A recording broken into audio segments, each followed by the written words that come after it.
It's time!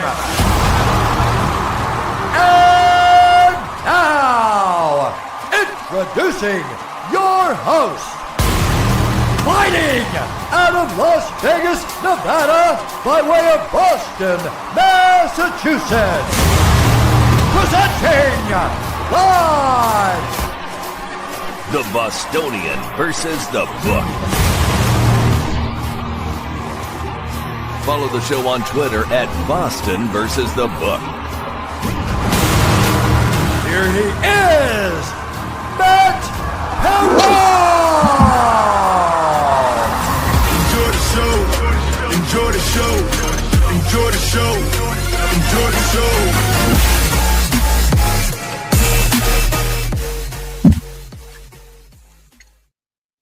What's up, Brigade? How are you? Welcome into a Tuesday episode of the Bostonian versus the Book. My name is Matt Peralta. We are live on YouTube and X at Boston versus the Book. We get replayed on Sports Grid Television, 1 p.m., 1 a.m. Eastern Time. 1 p.m. is now. Sorry, Eastern Time. 1 a.m. replayed on Sports Grid Television, audio podcasts, wherever you guys get your audio podcasts. Today, opening line, we'll talk about Indiana winning their first national championship and why I think the overreaction from the South and the Big Ten is a little bit overblown. I think we need to dive a little bit deeper into what Indiana just did and how incredible the run was, how improbable this championship was, and how so many things had to come together to lead Indiana to that game last night to win the national championship. It is, I think, a little bit on the disrespectful side for Indiana to say that this is the Big Ten, or this is somehow, now that it's Ohio State, Michigan, and Indiana winning the last three national championships, that somehow Ohio State and Michigan's championships are anything like what Indiana just did, and how so many things had to go right. So many things had to hit for Indiana to win the national championship. And frankly, they should have won that game by more points than they did. I thought they dominated in the first half. I thought they left Miami in the football game. I thought that there were one or two plays where it was not characteristic of Indiana to make a mistake early. And, well, frankly, they could have blown that game. I mean, Carson Beck has the football going down the field, down 6, with a chance to go and win the game with a touchdown. And then we're having a much different conversation today about Indiana. So we'll get into that coming up in the opening line. We're going to go down the rabbit hole with Rabbet Bet today, taking a look at the AFC and NFC championship trends. There are some remarkable betting trends about both the AFC and the NFC. And I think it's going to be absolutely remarkable to see how these two games get played out, because there are so many interesting numbers and unique situations going into this, with the Rams coming off of both games in which they did not cover. That's never happened before. We've never seen a team who was favored in both the wild card round and the divisional round not cover and be still alive in the championship game. Like, this just doesn't happen in the postseason. So we'll jump on that. Looking forward to seeing what's going to happen there. And then we'll get into the coaching carousel. The Steelers appear ready to hire Mike McCarthy as their head coach. And that is I kind of like it. I kind of don't. I'm not that shocked by it, but I kind of am. Like, there's a lot, like, are we going to see Aaron Rodgers again in the Steelers uniform playing quarterback in Pittsburgh? Is that going to happen? Okay. interesting to see how that's going to all kind of play out. So we will do that and more coming up today. No guest today because we got a ton of things to get into, a ton of topics to dive into. But a reminder about what's going to be happening over the next couple of days. Next week, we're here all the way to Friday. And then next week, it's going to be an abbreviated, different type of show. I am going to do, we've never done video on demand programs. So this weekend, I'm going to be taping 3 different episodes of BVB and replaying some old shows, but with some old interviews and bringing back some cool moments and whatnot for Wednesday, Thursday, and Friday, when next week I'm going to be in New Orleans for a Betting Pros trip. So I'm not going to be around to do BVB here in Vegas. So I'm going to give you guys shows. So on Wednesday, Thursday, and Friday of next week, a week from tomorrow, you're going to get a show at 1:00, but it's going to be a video on demand. Now, the chat, I think, as long as I can figure it out properly, the chat will still be working. So it shouldn't be too different. If not the chat, there's going to be obviously the comments, right? After the show goes live, you can always leave comments on the show. So I'm assuming that's what's going to be available. Maybe not a live chat as the show is going, but at least there's going to be a comment section available for you guys to be able to interact with each other while the show is on. Never been done before. Haven't tried it before. We'll see how it goes for Wednesday, Thursday, and Friday of next week. So just a heads up as to how this is going to all unfold. I'm not sure which day Adam Bjorn will join us. He may join us on Thursday, but that would be taping on Tuesday. So he may just join the show on Tuesday of next week. He'll be on Thursday for a normal Bet Chris Thursday for us with that. But just a heads up, I have 8 flights between now and March the 5th to take. And then I get a little bit of a break in March, but I'm not positive because I might be going to New Hampshire in March. So there could be 10 flights between now and March 18th. And then after that, I get a little bit of a reprieve. And then April, I have a big trip planned in April. So I'm going to be traveling more in the first quarter of 2026 than I have ever traveled. But it's New Orleans next week. The week after is the Super Bowl. And then there's my post-football vacation coming up at the end of February, which the show will be dark for a couple of days as we'll try to go and recharge a little bit, heading down to Florida with Madeline and Amanda and Brooks to head down to do that. So that's going to be exciting to see how it all comes in. So lots of things to get to on the program. We're full. Opening line. Let's talk about what happened last night.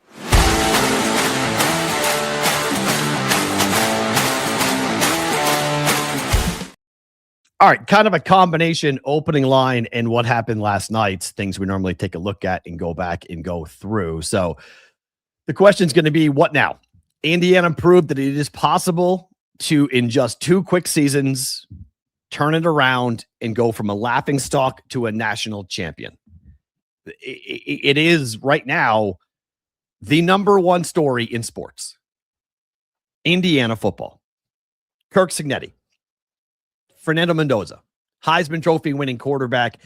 He did it last night in front of Tom Brady. He even dropped a let's bleeping go on the podium in front of Tom Brady, which is Tom Brady's signature line.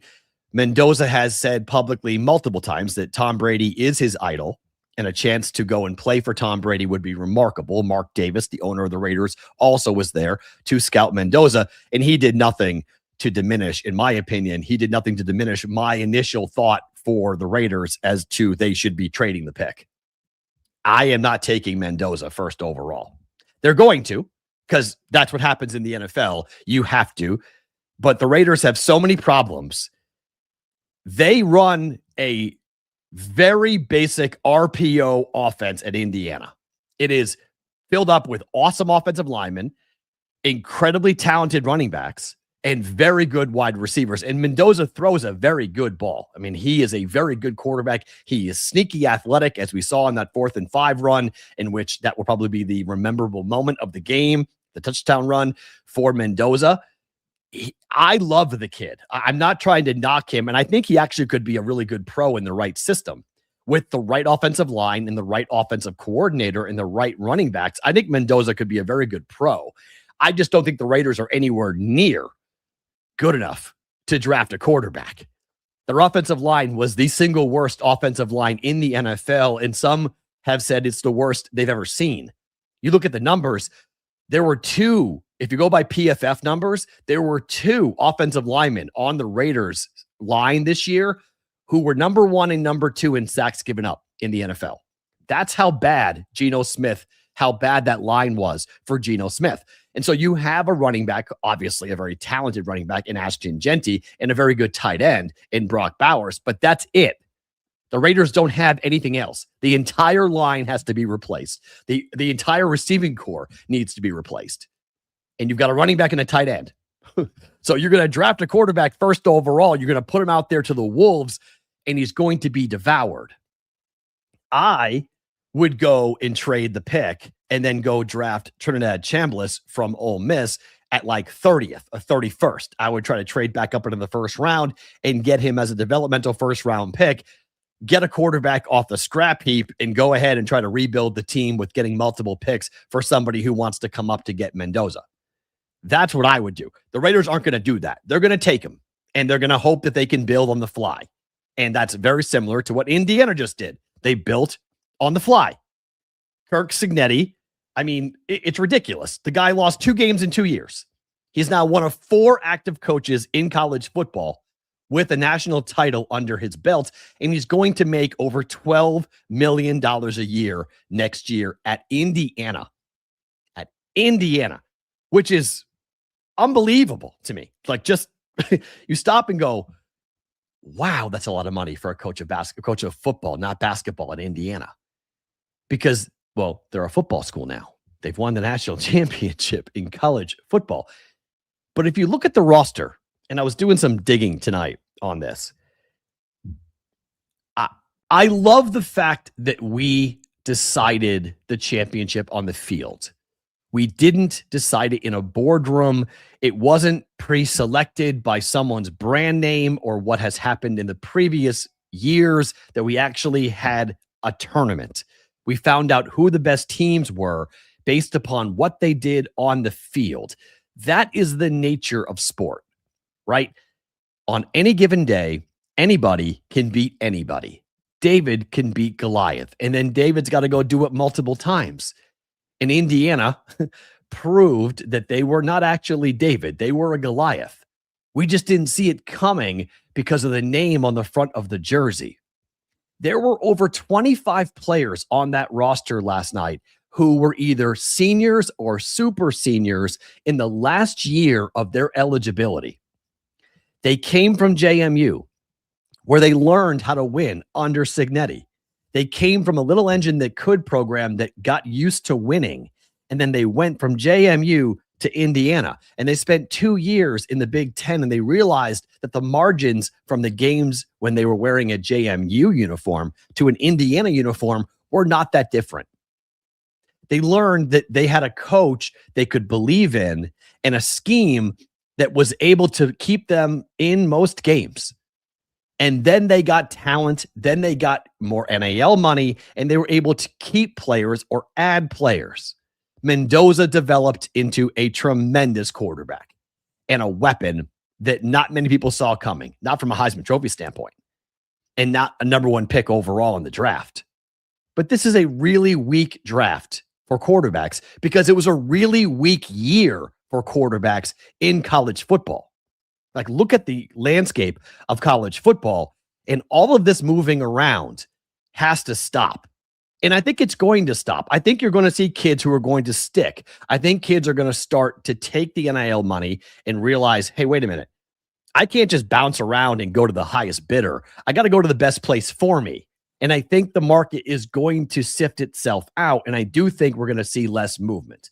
I do think we're going to see more teams in the southern part of the country start to figure this out. Because right now, clearly, the northern part of the country has figured out the NIL and transfer portal world more than the southern part of the country. But I don't think the Big Ten should be crowing as loud as they are about what has happened. Like, it is remarkable that I'm seeing headlines about the SEC is dead. Like, what are you guys talking about? The SEC is dead. Like, this is really weird. This is odd to me. And I understand that when you see this, that the national champions, 16-0, they are the longest preseason championship odds across pretty much any sport you can bet on at 100 to 1. I mean, the Rams were 150 back in 1999. The Twins, 80 to 1 in 1991. UConn, 80 to 1 in 2022 for recent memory. But, you know, that's the second longest of anything that's been tracked. Only the Rams in 99. So, amazing story. Incredible story.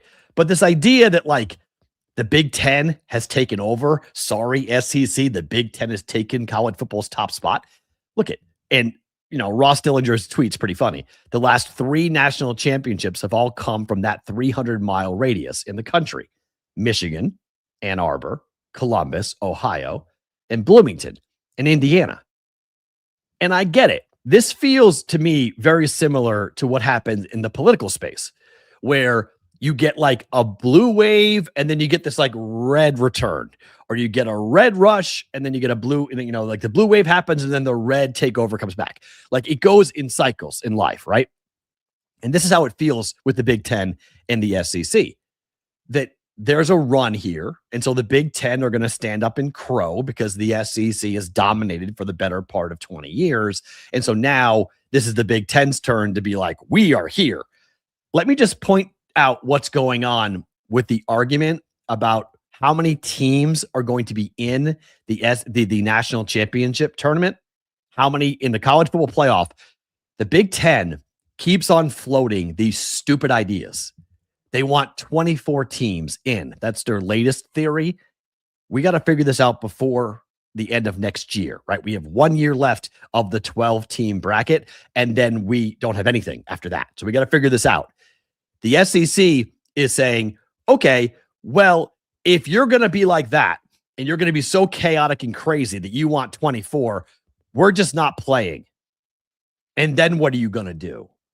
So we're going to have 12, or we're going to have 16. And the Big Ten can keep on trying to do what it's going to do. But Jim Delaney stopped the playoff from happening, the former commissioner of the Big Ten, for 20 years. Everybody still remembers that.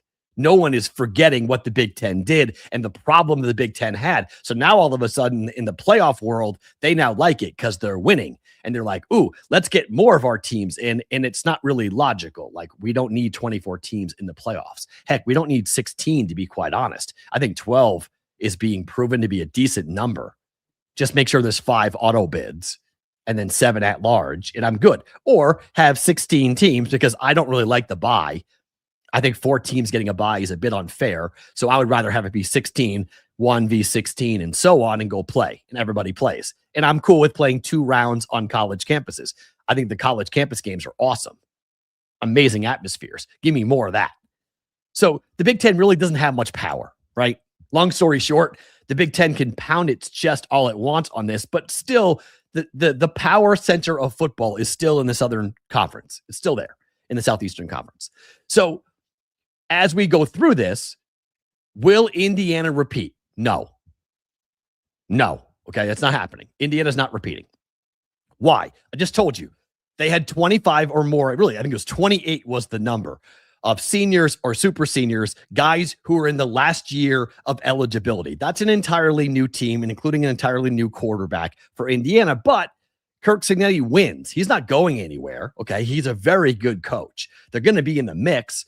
Just don't think they'll win the national championship next year, because this was a magical season for Indiana. Will there be a Big Ten team that wins it all next year? Maybe. I mean, Ohio State and Michigan aren't going anywhere. We know that. I'll be very curious to see what Kyle Whittingham does at Michigan. He's a phenomenal head coach. In fact, that's been sort of an underreported story, that Kyle Whittingham going from Utah to Michigan and taking that job, I think, is huge for college football, to keep him not only just coaching, but coaching at a powerhouse where now he's got real money. And now he's going to be able to really flex a nationwide recruiting arm So I love that hire for Michigan. Ryan Day is still Ryan Day. Julian Sayin needs to figure some things out, and they got to figure out what the quarterback situation looks like and how they progress at Ohio State offensively. Defensively, I think they're fine, but offensively, they need to progress. I just think there is this rush to like talk about who's dominant and like who, and it kind of undersells what Indiana did. It kind of undersells just how remarkable the Curt Cignetti story is, and how the Fernando Mendoza story, a kid that wasn't recruited by Miami. He was a 2-star recruit. He goes to Indiana, where he goes and wins the national championship against Miami in Miami. Both of his parents are Cuban immigrants, and he is the best player on the field.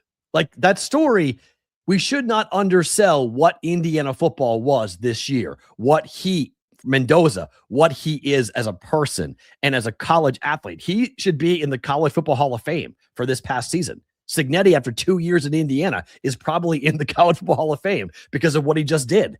Like, how do you win a national championship at Indiana? Well, 1, great coaching. 2, kids that believe in the system. And 3, you have 25 or 30 kids who are 22, 23, and 24 years of age playing up against 18-year-olds.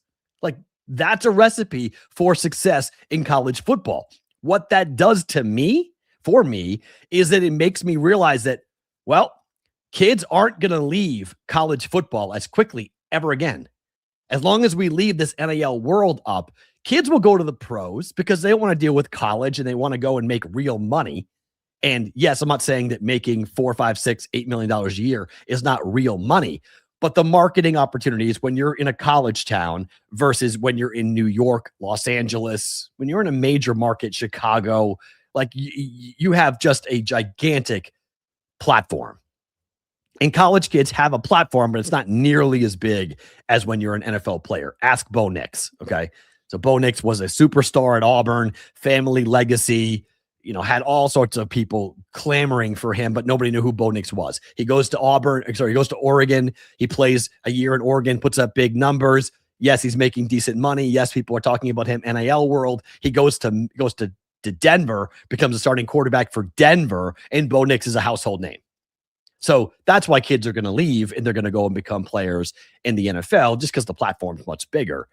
But you're going to get kids that stick around. You're going to get 4th and 5th year kids. And the other factor into this that people have to realize, and people are forgetting, when I say super senior, what I mean by that is COVID. We are still dealing with the kids that were in school during COVID. That's all going to be gone soon, okay? It's 26. COVID happened in 2020. We're almost gone with the COVID 6 and 7 year kids. We're almost past that. So we're going to see, I think, a return to, quote, normalcy in college football in terms of the brand names. I still expect Georgia to be right there. I still expect Alabama to be right there. LSU is not going anywhere with the hiring of Lane Kiffin. Ole Miss is going to be able to capitalize on the run they made in the postseason, and they're going to be right there. Florida, I think, will turn things around eventually because it's Florida, and they've got so much talent in that state, okay? Vanderbilt is the equivalent of Indiana in a way, and I don't think Vanderbilt is going anywhere anytime soon. We are seeing a leveling of the playing field, which is not a bad thing. It's not that the conferences, that the Big Ten somehow has figured out more than the SEC. It's just that we have a leveling of the conferences. An ACC team just played for the national championship. Forget the Big Ten versus SEC. We're forgetting about who the other team was in that game last night. An ACC team, the conference that everybody laughs at, the conference that nobody listens to and nobody cares what they think. And Miami was in the national championship last night. And Miami just took that quarterback from Duke on the last day you could transfer in the portal. After he told everybody at Duke he was staying, he then got an offer for, I think it was $8 million to play quarterback at Miami. And he brought his sister along with him, who was a college, I think a soccer player. And now she gets an NIL deal. And they both got houses on the country club next to the university. I believe that's what they got. Like, that's a ridiculous package to go ahead and offer a college kid. to get him to transfer from Duke ACC to Miami ACC. But that's what happened. So a third straight year for a quarterback to step in. Cam Ward became the number 1 pick in the draft, and Cam Ward has been, at least so far, his future is bright in the NFL. I have no idea what Carson Beck's future is. Okay. I bet against Carson Beck last night because I don't think Carson Beck is a very good quarterback. It took 3 games for that pick to happen, and it finally showed up.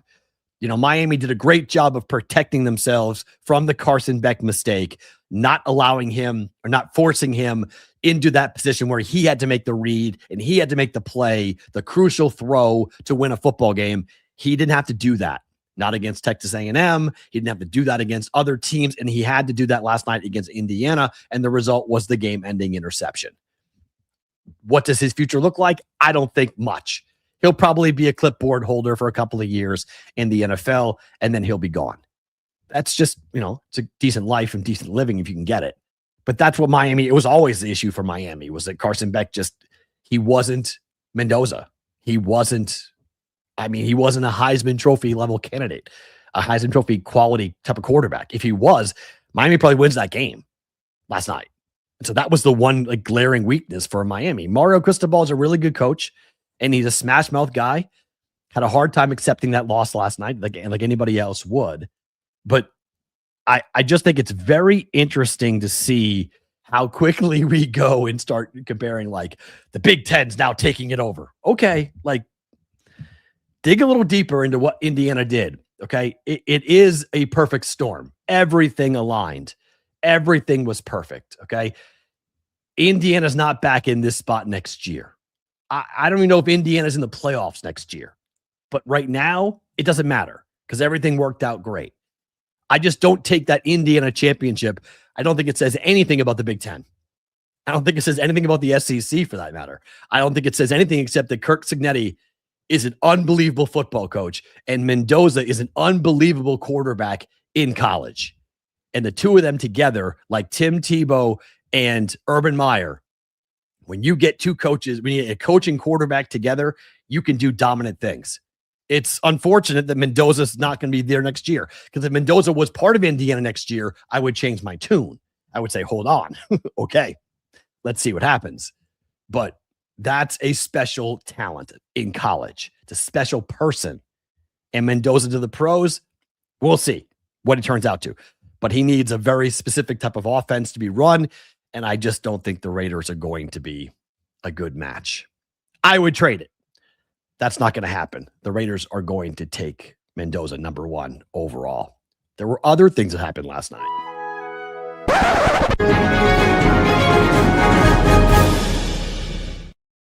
All right, quickly on the NBA. Jimmy Butler tears his ACL last night, which really stinks. His agent did confirm this, that the star for the Golden State Warriors is out for the year. He is torn in his ACL in the win for the Warriors against the Heat. And man, I love Jimmy Butler. I love the NBA with Jimmy Butler in it. And now you've got Steph missing, tons of time. Now Jimmy Butler missing tons of time. Things are really unraveling for the Golden State Warriors. That stinks for that to happen. In NFL coaching news, Robert Saleh will go to the Titans. It sounds like Mike McDaniel is going to be his offensive coordinator, which is pretty interesting. I want Mike McDaniel to be the head coach with the Raiders. I'm surprised that no one's giving Mike McDaniel a head coaching shot. And if it's true, if he is going to go and be the OC with Cam Ward, I mean, that's pretty impressive. That's a home run for the Titans if they get Robert Saleh to run the defense and be the head coach and Mike McDaniel to run the offense with Cam Ward. That's pretty good. Jeff Hafley goes to the Dolphins after leaving the Green Bay Packers as their defensive coordinator. He was the head coach in Boston College for the Eagles, and I wasn't really in love with him there. So I'm not, as a Patriot fan, I'm not really all that angry or upset that the Dolphins have made that choice. Going defense was a little bit surprising given the fact that they've got a big problem with Tua in that offense, but the defense was pretty good for the Dolphins last year. So maybe they're going to lean into the defensive side of things and then try to fix the offense on the fly. But obviously the big kind of shocking news today is that Mike McCarthy has interviewed with the Steelers. He has withdrawn his name from the Titans, who then hired Robert Saleh. But that is wild.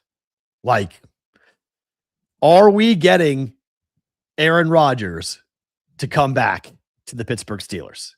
Is that what this is saying? Are we hiring Mike McCarthy to be the head coach of the Steelers, and we're keeping Aaron Rodgers? Like, this is so on brand for the Steelers, right? Like, they can't trust anybody unless the resume matches the position. Like, it has to be somebody who the Rooney family can go, okay, you've been a dominant coach in the NFL. You have won a championship. Things didn't work in Dallas, but we're going to say that was not your fault. So we're going to turn around and we're going to give you our head coaching position, Mike McCarthy. It's a better hire than Jeff Hafley. Okay. It's a better hire. I don't know if it's a better hire than Robert Saleh, but it's a more proven commodity.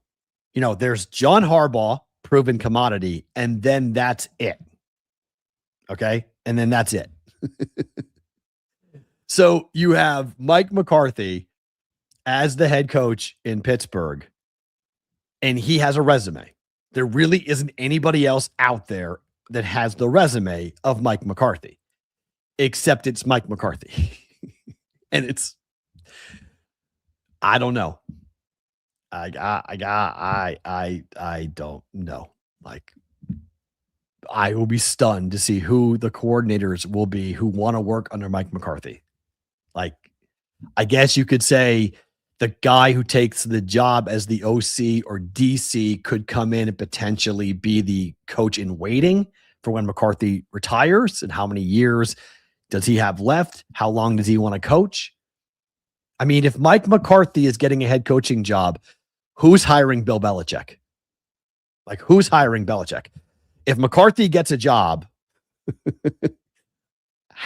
how is it not? How does Belichick not get hired? By somebody. By the Cardinals in Arizona. By somebody. Like, you're hiring Mike McCarthy to be the head coach of the Pittsburgh Steelers? If he's getting a job, Belichick's getting a job. Oh my gosh. Could you imagine the Jets hiring Belichick? Could you imagine how hysterically funny that would be if Belichick wound up going to the Jets? Patriot fans would drink that up if Belichick wound up going to the Jets. After all the crap that Belichick talked about that franchise and the Woody Johnson era.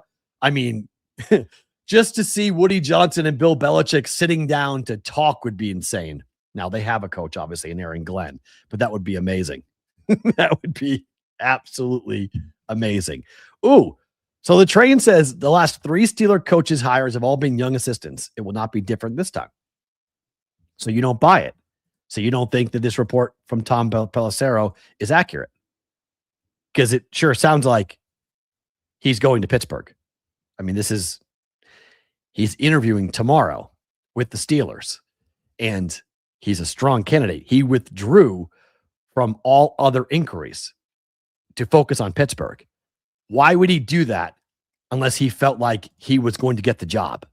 Like, that's just human nature, right? If you have, there's 9 job opens, right? There's 9 of them still after what happened with the firing with the Bills, with Sean McDermott. We've had 1 hire. Now we've had 3. So actually, no, there's not 9 left over. So the Titans are off the board.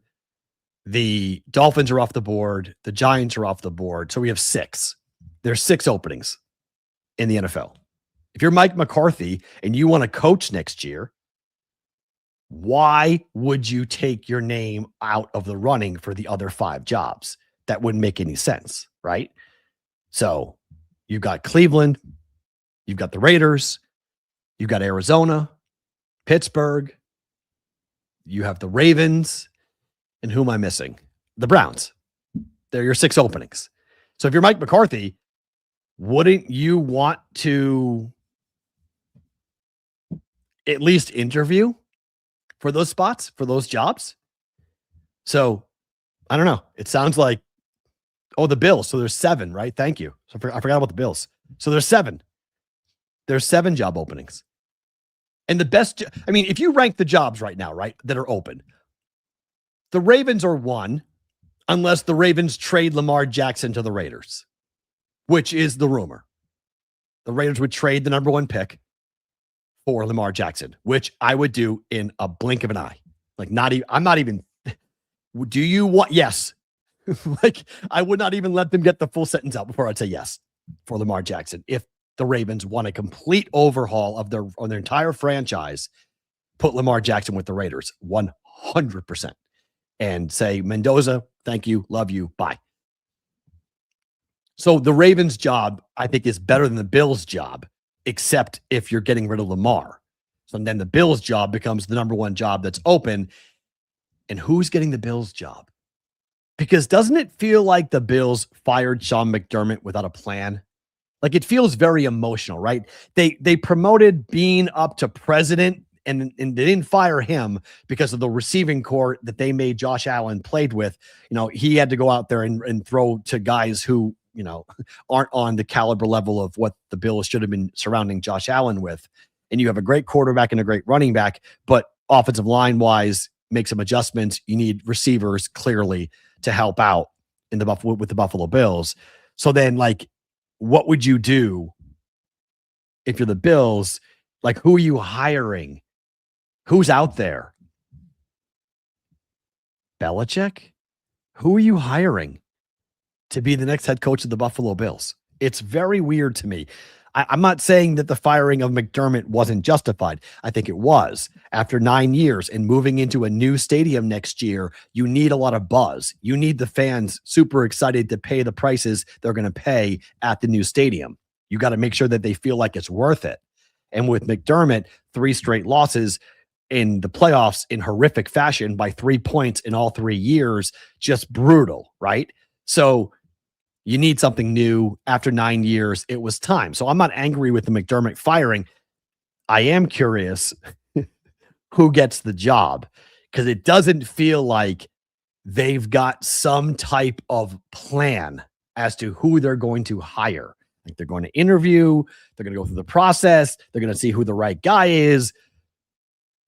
But if you fire Sean McDermott, it needs to be an upgrade, right? The guy did go 12-5 this year. So he didn't win the division. That pissed everybody off. That 5-year run got snapped. Josh Allen's 29 years old, so you're in his prime, and you must take advantage of that. Yes. But who's getting the job? That's my problem. Who's getting the job? Train says his order is Bills 1, Ravens 2, Steelers 3. I don't know if I disagree with that. No. The Raiders' job is better than the Steelers' job. The Raiders have the number 1 pick in the draft. The Raiders have a fan base that is not going to care if you win 6 games next year. It is way easier to live in Vegas than it is Pittsburgh. It is way easier to coach in Vegas than it is Pittsburgh. It's way easier to get people to come and play for you. No income tax in Nevada. You have sunshine 325 days a year. Like, the Raider job's a better job than the Pittsburgh job. Pittsburgh's got their history, don't get me wrong, but that history brings pressure. It's the same thing with, the Giants going to New York. Same thing with the Eagles, the Bears. Like, you're going to franchises where the fan bases are not going to accept losing at all. Here, the pressure is really light. There's no media. There's not even a network, a sports network covering your team here in Las Vegas. We share our regional sports network with Denver. Like, it's just not anything. It's just nothing in terms of pressure. There's none of it. So you have Brady, you have Mark Davis. You have an owner that's a little bit more knee-jerky. I'll give you that. But you get paid. The Raiders are paying 5 coaches right now. You get paid. So, it's pretty simple to say, hey, Rent a house. Don't buy it. Come to Vegas, rent a house. And you very well might be out of a job in 2 years, but you very well might be working or not working and getting paid. Right? So like that's my I think the Raider job is better. So I would put the Raider job at 3. There's no debate that number 1 right now is the Bills. Number 2 would be the Ravens, just because the uncertainty around Lamar Jackson. If they're going to trade Lamar Jackson, I like the Ravens job better than the Bills with Lamar. But given that they might be looking to part ways with Lamar, I put them at 2. And then number 3, I would say it's the Raiders. It's going to be a very interesting couple of weeks here as to who's going to get the job. The Bills should hire DeBoer. Oh my. Kellen DeBoer to the NFL? Oh, my. That's something else. All right, let's keep talking about the NFL here. Let's jump down the rabbit hole.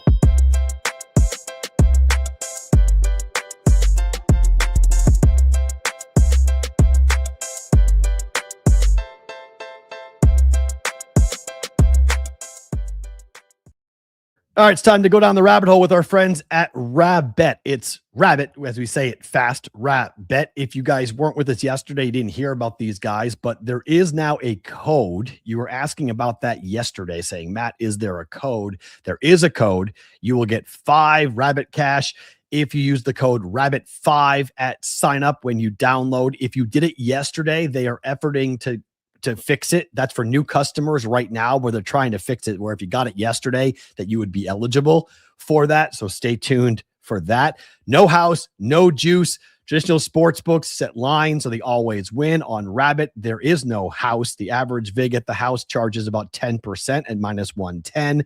We at Rabbet can give you guys a percentage of that EV back to you on each play. You risk less, you can make more. Everything about sports in the past 100 years has changed, but not this industry.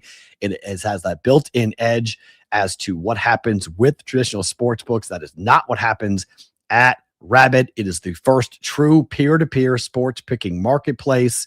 Think of them as the Venmo for your sports takes. They've got all sorts of things going on for your group chat and trash talking and friends, and Rabbet gives you the chance to back it up. Go and download Rabbet, available in the Google Play or the Apple Play Store. Use that promo code Rabbet5 when you sign up for 5 free Rabbet cash. Let's talk about what's going to happen in the championship round for the NFL, for the AFC, and for the NFC. Trends to watch for on Sunday. There are a bunch. How about this?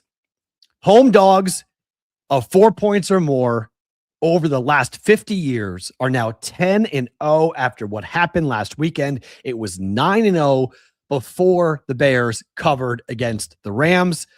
Here we have a team in Denver catching 4.5, 5, or 5.5 points, depending upon which book you are looking at. It is fascinating as to what this number is going to close at. 5.5 feels way too heavy to me for the Patriots, but New England, their record in terms of being on the road is remarkable. They are 8-0 straight up. They are 7-1 against the spread on the road. They are the only undefeated straight up team in the NFL on the playoffs on the road, and they are the second best team ATS. Only Seattle is better at 8-1 against the spread on the road this season. So it's a contrast in trends. The Patriots have more rest than the Broncos do. Teams that have the rest advantage since 2003 in the postseason are 21-7 straight up. The Patriots played on Sunday, which is a break. So it's I think it's interesting to see how it all play. I guess that's not true, right? Because the Broncos, no, sorry, flip that around. Patriots played on Sunday. Broncos played on Saturday. So the Broncos have the rest advantage there. So 21-7, that's a Bronco advantage. It's an advantage in the NFC for Seattle. Seattle played on Saturday. The Rams played on Sunday. So that's advantage for Seattle versus it's a Bronco advantage on that. The Broncos have the home field advantage. The Rams are the first team ever in the Super Bowl era to lose both games in the wild card and divisional rounds, ATS-wise, but advance to the conference championship. That's unbelievable. Like, that's crazy that's the case. Didn't cover against the Panthers, didn't cover against the Bears, yet they won both of those games. Not typical. Not typical. When a team is off an overtime win in the playoffs, Denver and the Rams, they're playing the next week, 0-5 straight up, 1-4 against the spread since 2015. Bad news for the Broncos, bad news for the Rams.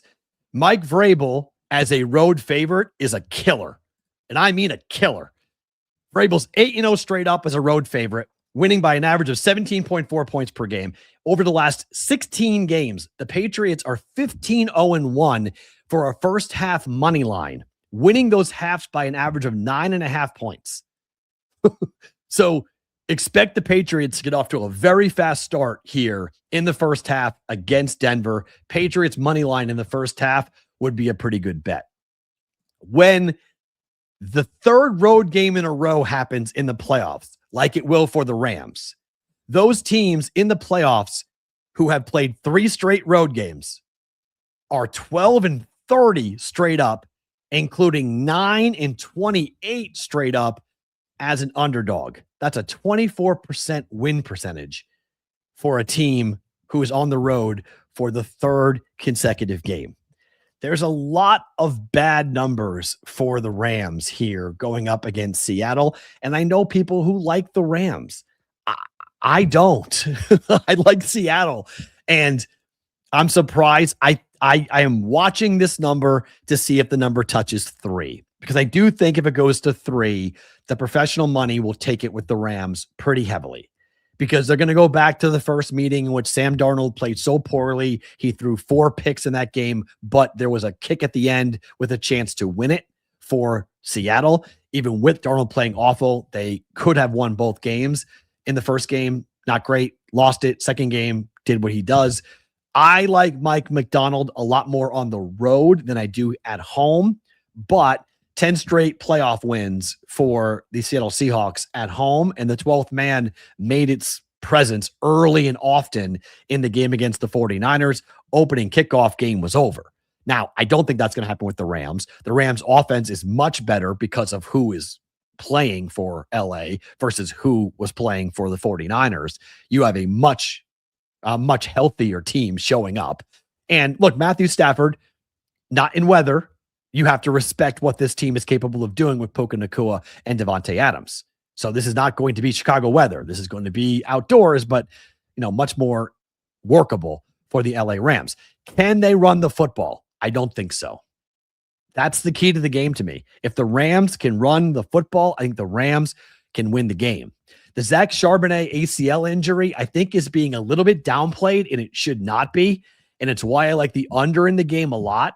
I think you're going to see a lot of field goals being kicked. I worry about the red zone offense for Seattle. Charbonnet was such a weapon for them this year in the red zone.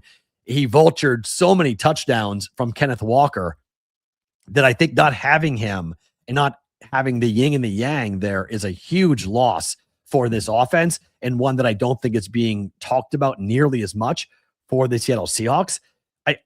I just think this is a really wild situation when you look at the way this team plays at home versus on the road. Yet they were so good, so loud. The crowd was so intense for the game against the 49ers. Now it's an NFC Championship game with a chance to go to the Super Bowl where they're just going to go 3 hours to the south to San Francisco. Like, this is Seattle gets to just kind of unload here and just go ahead. I think it's 3 hours, right? I think maybe it's a bit long. It's 4 hours, the drive from Seattle to San Francisco, but it's not far. Okay. It's the same geographical region of the country that you have the big game. So, so many folks. And frankly, if it is the Patriots, every Seahawk fan for 2 weeks is going to be talking about Malcolm Butler and Beast Mode and Pete Carroll and Russell Wilson and revenge, and all of that is going to come completely flying out for 2 weeks. The storylines for the Patriots Rams or Patriots Seahawks so much better than the storylines for Jarrett Stidham and the Broncos against either the Seahawks or the Rams. But I'll tell you this, if it's the Seahawks and the Broncos, you have two teams west of the Mississippi that do not have big fan bases nationally, that fans on the East Coast do not know much about and do not watch. with Bad Bunny being the halftime show and people pissed off already about that, that is a danger zone. Like, that's an absolute danger zone for the NFL to have Denver against Seattle for the NFL for the Super Bowl in San Francisco with Bad Bunny performing at halftime. It is a TV show, okay? At the end of the day, don't forget what this is. It is a television show. So I'm not saying the calls are going to go the Patriots' way, but don't be surprised if the calls go the Patriots' way to get New England into the Super Bowl up against either the Rams or the Seahawks on this. Jarrett Stidham, everyone's talking about Jarrett Stidham and the fact that, you know, Sean Payton gave him the first quarterback he signed when he got the job in Denver was Jarrett Stidham. Facts. And he liked him so much, he gave him 2 contracts. Facts. Here's the problem. They can't run the same offense with Jarrett Stidham. They can't run RPOs with Jarrett Stidham. Huh? He cannot run. He is not Bo Nix. This is a totally different offense. Remember, Jarrett Stidham was drafted in the 4th round out of Auburn to be a potential replacement for Tom Brady. That's the type of quarterback Jarrett Stidham is. He's a pocket passer, Josh McDaniels type, and Josh was his offensive coordinator. So all this talk about, you know, he's been in the system. The Patriots know what he can do. Nobody has more knowledge from an opposing standpoint on Jarrett Stidham than the Raiders, maybe, but they've gone through so many coaches since he was there. It's Josh McDaniels. He knows the guy really, really well. Knows what he does well, what he struggles with. He's going to be a huge asset to the defense for the Patriots, which I'll remind you, when they have Milton Williams, Robert Spillane, and Christian Gonzalez on the field at the same time, the Patriots are 16-0 this year. The Broncos are not running the football. Okay? They're not running the football. I would disagree lights out that no one's mad about Bad Bunny. There are some people who are really stupid who are mad about it. Don't underestimate the stupidity of people. Don't do that. Don't downplay how stupid some people are. Not just media members, but people actually are upset because they don't realize that Puerto Rico is part of this country. So like don't underestimate that. Don't downplay that. That's real. Don't let that fly. Don't let that slide. Like, that's a real thing. People really are mad about Bad Bunny and they're doing the whole like counter programming country music nonsense. So like, if you're mad about who's playing the halftime show, shut the halftime show off. I'm going to solve it for you really easily. If you don't like, I don't like Bad Bunny's music. I don't know what Bad Bunny says. I don't speak Spanish. I don't care. Halftime show doesn't bother me at all. Zero, none. Don't care. If I like the artist, that's great. If I don't, oh well. I don't care. Like, it's fun when it's good, but I don't give a crap. I'm going to San Francisco. I don't care who the halftime show is at all. It's zero. If I interview anybody about the halftime show and they're really mad about the halftime show, I'll be stunned because it's the halftime show. Who cares? Just a musical performance. But the Patriots against Jarrett Stidham, look, I've said it since October that the Patriots had to have the 1 seed. If this was Bo Nix, I would be all in on the Denver Broncos. All in. Drake May, his first ever start on the road in the playoffs is against Denver at Mile High against that defense. Horrible. I mean, just this is the worst matchup for the Patriots offense against this defense. Like, this is, of all the teams that the Patriots have to play to get to the postseason, I would feel so much better about playing the Bills than playing the Broncos. This is the house of horrors. This is the place where the Patriots do not win. They do not win. It's a 13-hour. Really? Is that right? That doesn't feel right. Somebody check that. It's 13 hours to drive from Seattle to San Francisco. I mean, I was banking on like, I was going to say 5 hours if I had to stop and think about it, right? It takes you an hour to get from Seattle to the Oregon line. And then to go through Oregon, I thought would be like 3 hours to get through Oregon, and then an hour from the Oregon, California line to San Francisco. Really? That's long. It's really Cali is huge. I know Cali is huge, but San Francisco is in the northern part of California. I've driven up and down California like crazy. I've driven the whole state. But Oregon's, it takes longer than 3 hours to drive through Oregon? Really? It's 800 miles, according Google Maps puts it at 12 hours. And okay, so I was wrong. Interesting. Oh, it's 4 hours from Seattle to Oregon. Okay, so I underestimated how big that is. Okay, 12 hours. So it's a flight. Okay, but it's a quick flight. It's probably a 2-hour flight. It's funny how big the West is. It's so, being a kid from New England, like we're used to like jumping around through state to state to state like it's nothing. That's wow. I thought it was I honestly I thought it was a 4-hour drive from Seattle to San Francisco. That was the truth. So obviously I was 3 times off on that. But still, a lot of Seahawks fans are going to show up in San Francisco. They're gonna jump in and be there a ton and be a part of it. So I think there's going to be when you look at the matchup, Sean Payton versus Mike Vrabel is a fascinating matchup. You look at the Patriot defense against that offense, the Broncos are not running the football. So you can just take RJ Harvey and every other running back and just bet their unders. Okay. Like, I can't wait to see what the numbers are going to be from a prop betting perspective. They're going to be tiny. Okay. We got as low as 50 last week. And I still thought that we were going to see some runs by the running backs for the Texans. I thought they'd pop a couple. They popped 0 in the first half. We talked about it yesterday. They had 0.0 by the time they got hit on 8 of their 12 rushes in the first half. Woody Marks couldn't do anything, did nothing. He went from 59.5 down to 50, closed at 50, and he still went under. So what have we seen out of RJ Harvey and company? So it's going to be a really low number for the running backs for Denver. So if the Denver's, I hope he plays Ish. J.K. Dobbins, this is a joke. This is a complete window dressing. J.K. Dobbins playing. Yeah, I hope he plays. I saw that yesterday. I was like, J.K. Dobbins is going to play after what? Not playing in a football game for 3 months. He's going to step into, and this is as bad as it is with Jarrett Stidham. So you're telling me you want to have a running back who hasn't played for 3 months and a quarterback who hasn't played at all. And that's what you're resting your chances on against the Patriot defense, which has been ridiculously underrated all year. When healthy, they are a top 10 defense. This game is going under, okay? Patriots Broncos is a dead under. Dead under. Cannot see offense on either side unless we get a ridiculous CJ Stroud type of game under Jarrett Stidham. The one thing Jarrett Stidham does, he throws picks like crazy. He is an interception machine. So can they protect him? I don't know how, because they got to run the ball to protect him, and they're not going to run the ball. So now you're going to put it 3rd and 7, 3rd and 8, 3rd and 9. Jarrett Stidham's going back. What's he going to do? Like, you really want him in that situation? No, you don't.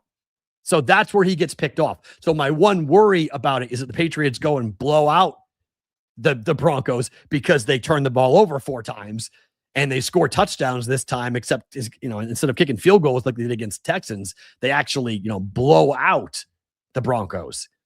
And that's how your game goes over. But I mean, look, I hedged last week with the Texans against the Patriots. I'm going to hedge again. I'm going to go ahead and take the Broncos again. This time though, money line. I'm not going to, I was betting on the spread last week. I took Houston +3, thinking there's a chance I could get a push out of it. The number feels too heavy at 5.5, but I feel like if Denver covers the 5.5, Denver wins. If they cover the 4.5, Denver wins, and it's 2-1. So I have a 10-1 right now after betting on the Texans last week. So it's a 10-1 ticket on the Patriots. So go ahead and give back another unit. But if I'm wrong, I make back the Texans bet because it's 2-1. So that's my theory. I'm taking, I'm taking it from a chance to go ahead and jump in with Broncos money line and just sit back and wait and see what happens. But I would wait for this number to come back up to 5.5. I think it's going to climb. I think when the limits open up, like on Thursday, I think you're going to see a lot of Broncos money. I think there's going to be a lot of thought about a home team and Jarrett Stidham being the pick for Sean Payton and Sean Payton's ability to coach up quarterbacks. The wide receiving core for the Broncos is so much better than the Texans. There's no debating on that. I think you could see a really big game. I cannot wait to see where does Christian Gonzalez line up Is he going to line up on Cortland Sutton? Is he going to take away half of the field? What's the angle for the Patriots defensively up against this offense? And then can Drake May hang on to the damn football? Can he hang on to the football? If he can't hang on to the football, see you later. I mean, it's just Drake May 8-0 on the road this year, 7-1 against the spread this year. Drake May, all three of his losses this season have come at home. He has yet to lose on the road. Why? I have no idea. Why are the Patriots better on the road? I don't know. How did they go to How did they go to Buffalo and beat the Bills? I don't know. I don't know. That's why people who are Patriot fans are saying, Matt, to me, I'm getting it in my DMs going like, you're so mad about the 1 seed going to the Broncos, but shouldn't you just be happy about that because it's better for the Patriots? Wouldn't they be more likely to lose the game at home for the AFC than on the road? History would tell you that the Patriots play much better. Drake May plays much better on the road. Why? I have no idea. But again, this is so emotional for me. This is such a hard spot for me to be in when it comes to these two teams because the Broncos are just the team that scare me the most. Always have. That building, that franchise. I mean, John Elway's going to be in the building. Again, I bring up the Orange Crush and Carla Mecklenburg all the time because that defense just, the Patriots would go to Denver every year and lose by 30. They would get killed by the Broncos every single year. I know it's a different team, different coach, different everything, but there's still a lot of scar tissue there from what Denver did to me as a kid. More to come on this coming up in the bonus time period. If you're watching live, stick around. If you're on the replay on Sports Grid, thank you for being here. We appreciate it. We come back tomorrow for a Wednesday's program. We'll get to some basketball tomorrow. We really haven't talked much hoops. We'll do that tomorrow. But for you guys who are live, bonus time now.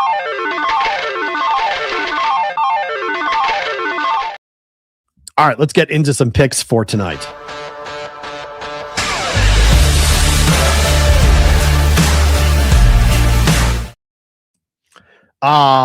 Didn't the Texas matchup scare me? It did, and I will steal Dan Orlovsky's line, CBW.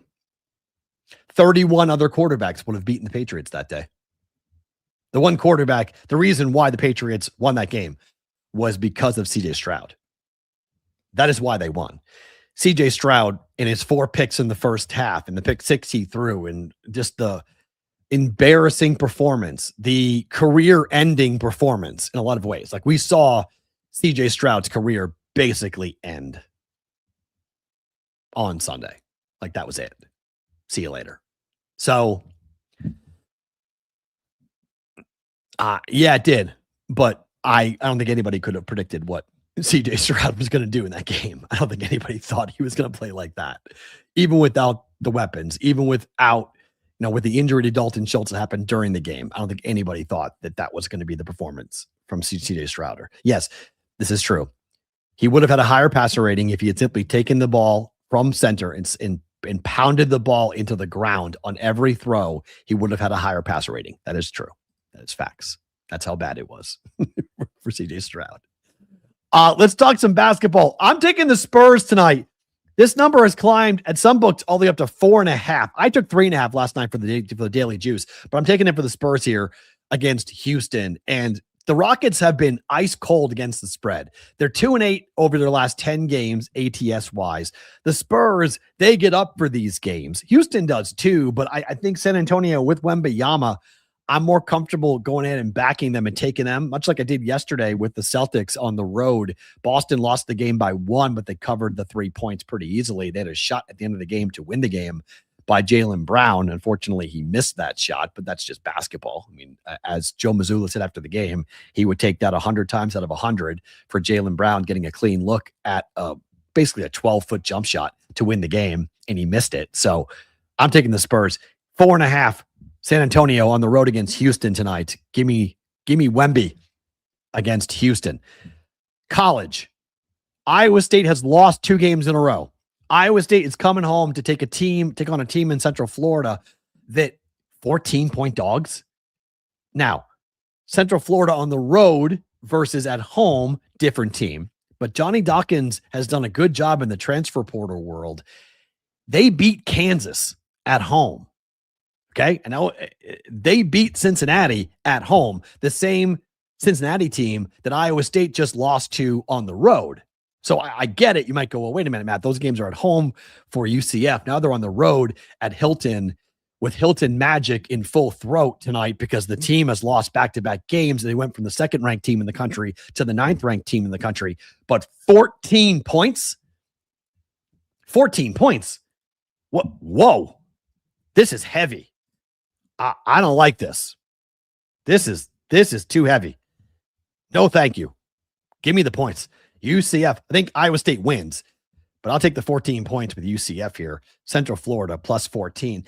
And I'm going hockey with the Rangers and the Kings. Jonathan Quick's in net tonight for the Rangers, going back to a place where he had a ton of success, won a Stanley Cup with the Kings.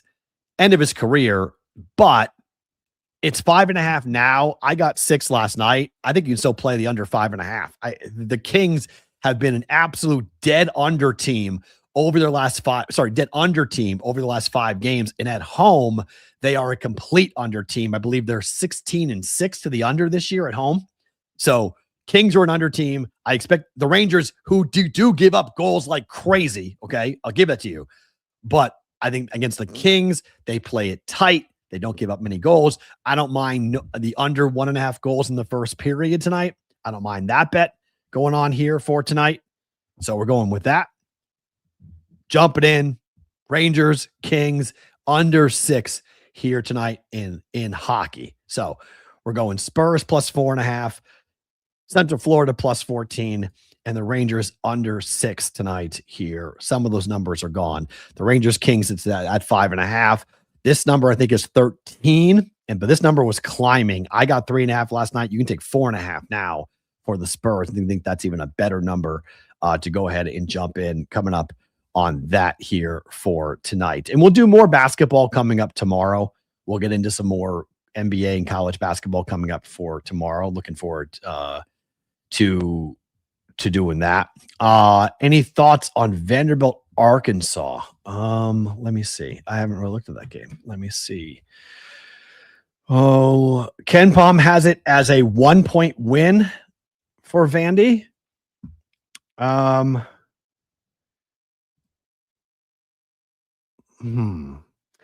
So Vandy's in the same spot that Iowa State is in. They're off back-to-back losses. So they lost to Texas and Florida, one on the road, one at home. They lost 98-94 to Florida. They lost 80-64 to Texas. Arkansas is coming off of a loss to Georgia, 90-76. They're 13-5, but their losses are to Michigan State, Duke, Houston, Auburn. The Georgia loss is a surprise, but Georgia's better than people think this year. They're a top 30 team on KenPom. Calipari's first year is going a little bit more rocky than people thought. But let me take a look at this here. I would lean towards the over, but let me see what the number is, because that's Indiana, Michigan is interesting tonight too. So Arkansas is a road favorite. Arkansas is 4-4 on the road. Oh no, sorry. Arkansas is at home. Sorry. Okay, that's why I was like, wow. So Arkansas is at home. They're 8-2 at home. Vandy is 5-3 on the road. Coming off of a road loss.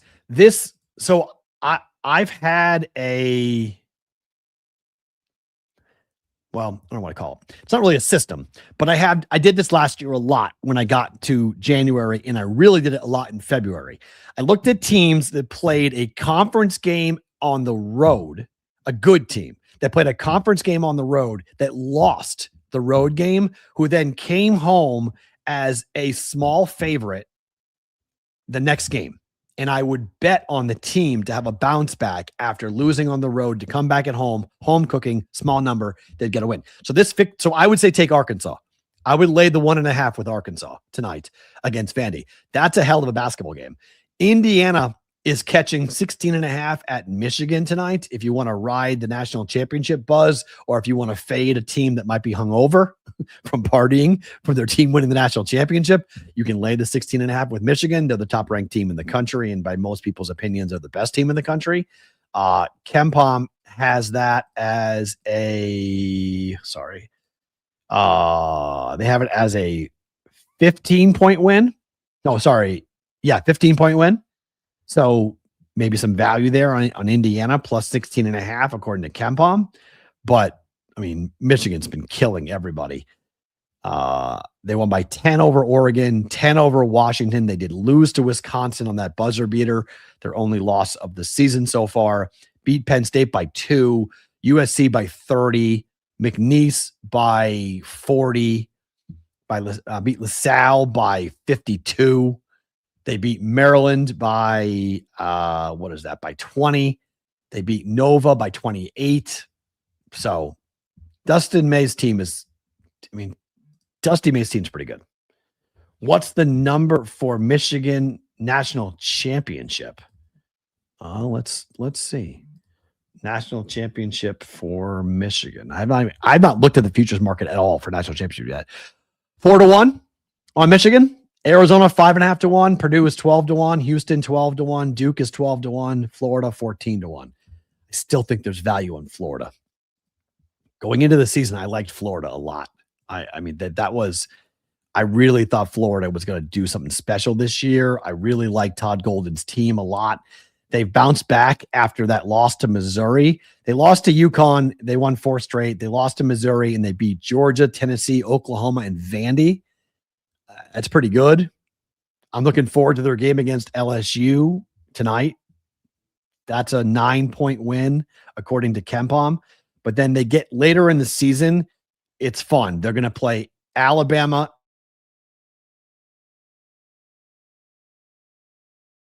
barn burner there for Florida over a 4-game stretch. And they end the year with Texas, Arkansas, a little bit of a break with Mississippi State, and then Kentucky, Florida and Kentucky in March. So for that. But right now, I would say take Arkansas. I like that. I like Arkansas to go ahead and jump in on that. Favorite thing about today.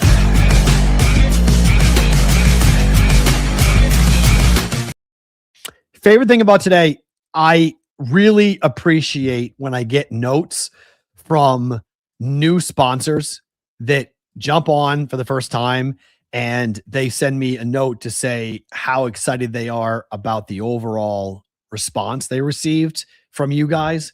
So my favorite thing about today is a thank you to the brigade for jumping in with Rabbet and downloading their app, taking a look at what they can do, seeing what they're able to do. They gave me a number that they were very impressed with the number of people that jumped in yesterday. So if you haven't jumped in on Rabbet yet and checked it out, please go ahead and do so. That's, whether it be Bet Chris, whether it be Huel, whether it be Rabbet, whether it be Cut, whether it be any of the other sponsors who have jumped in, that's how we keep going. That's how we grow. That's how we get to do cool things. And it's all because of you guys. It's not me. I could be talking into the wind. It's you guys who give a crap and give me the most valuable thing that you guys have is your time to be a part of the brigade and be a part of the show. So thank you. I really do appreciate it. That was really cool to get that this morning. The first thing I woke up to was that email. So that was very cool. So thank you guys for that. I really do appreciate it. Tomorrow we'll do some hockey and basketball. We'll get back into some other things and we'll talk UFC tomorrow. We've got a special. I've been efforting to talk more UFC over the last couple of weeks to get back in it. I'm going to UFC 324 on Saturday. Now I'm bummed out that it's not Nunes versus Harrison. We're not getting that. But Brendan Fitzgerald, who does a ton of play-by-play work for the UFC, he will be joining us coming up here on the show for what happened? We just disconnected from Instagram. I wonder why that happened. Oh, sorry. We disconnected our Instagram feed. Sorry if you're watching on Instagram. But Brendan Fitzgerald, play-by-play voice of the UFC, working alongside John Anik and others. He will join us tomorrow. We will break down UFC 324.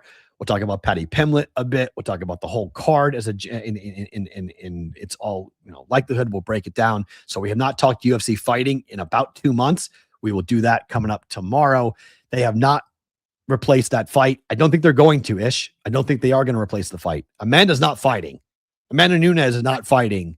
She's going to wait for Harrison to get healthy, and that fight will happen in 6 months to 8 months. But we'll talk about the impact on the card and the Paramount Plus situation and everything else with Brendan Fitzgerald from the UFC coming up on the program for tomorrow. My name is Matt Peralta. Hope to see you all back tomorrow for a Wednesday's episode of the Bostonian versus the Book.